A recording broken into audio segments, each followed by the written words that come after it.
Alors, la fécondation in vitro, la FIV. On pense souvent que c'est une procédure bien établie, un peu figée dans le temps. Mais en réalité, c'est tout le contraire. C'est un domaine qui est en constante évolution. On pourrait dire que c'est une sorte de danse, une danse complexe entre la science, la pratique en clinique et même la politique.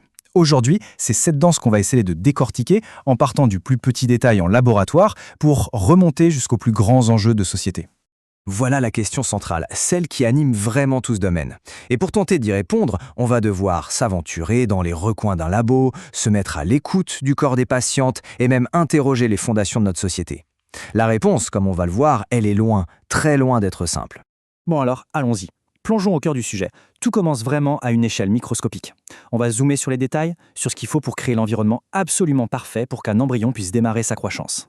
Un des ingrédients les plus importants de cette recette, c'est l'oxygène. Pendant des années, la norme, le standard, c'était 5%. Mais une étude, celle de Mohamed Fawzi, a posé une question intéressante. Et si un niveau encore plus bas, plus proche de ce qui se passe dans le corps, était en fait meilleur? Et au début, les premiers résultats étaient incroyablement prometteurs. Avec un niveau d'oxygène plus bas, à 3,5%, le taux de fécondation était bien meilleur, 77% contre 77%. On aurait vraiment pu croire qu'on tenait la recette miracle. Mais c'est là que tout bascule, le vrai retournement de situation. Malgré ce super départ, les embryons qui ont été cultivés à 3,5% d'oxygène ont en fait abouti à un taux de grossesse clinique bien plus faible, seulement 40% contre 52% pour le groupe à 5%. La promesse du début ne s'est pas du tout concrétisée, c'est même tout l'inverse qui s'est produit. Donc la conclusion, le point vraiment crucial, c'est ça. Les besoins d'un embryon, ils sont dynamiques. Ils changent radicalement en l'espace de quelques jours. Un environnement avec peu d'oxygène pouvait être génial pour la fécondation, mais il semble que pour la suite du développement, jusqu'au stade de blastocyste, eh bien, il faut un peu plus d'oxygène. La recette parfaite, c'est une recette qui doit évoluer. Et cette idée de recette qui évolue, ça ne s'applique pas qu'au laboratoire. Maintenant, quittons la boîte de pétri et allons voir du côté de la clinique.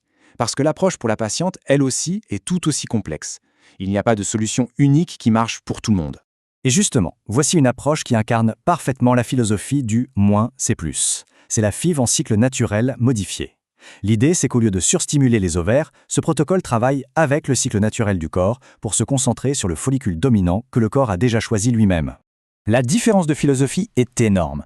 D'un côté, on a la FIV standard qui utilise de grosses doses de médicaments pour avoir le plus d'ovocytes possible.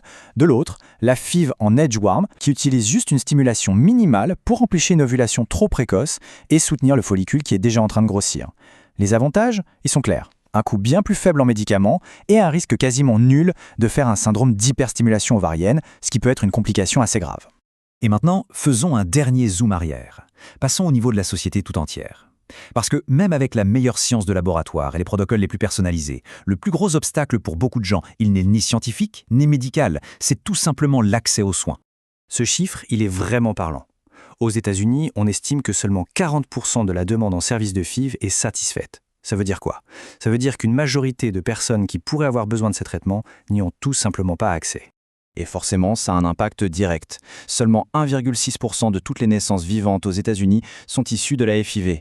Si on compare avec des pays comme le Danemark, par exemple, où ce chiffre monte à 5,9%, on voit bien l'écart. La science est là, mais son application est freinée par des barrières systémiques. L'un des plus gros obstacles a été, pendant longtemps, d'ordre philosophique.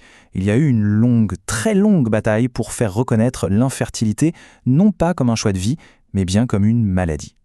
Et il a fallu attendre 2017 pour que l'Association médicale américaine franchisse officiellement ce pas décisif.